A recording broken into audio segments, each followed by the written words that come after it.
আসসালামু আলাইকুম। এটা দেখো বন্ধুরা, এখন আমি রান্না করবো লাউ।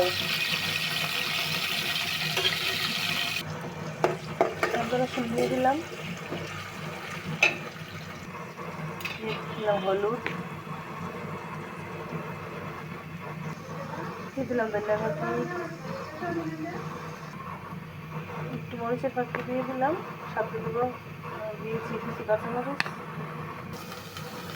দিয়ে দেবো মাছ,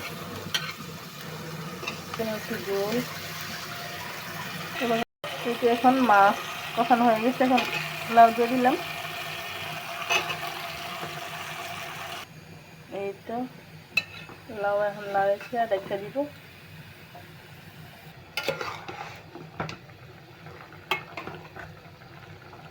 এই তো লাউ মিশে আসছে,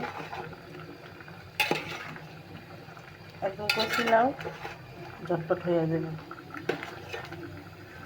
এই তো আমার বন্ধুরা, এই দেখো আমার লাউ রান্না কমপ্লিট। এখন ধনে পাতাটা নামাই নিব।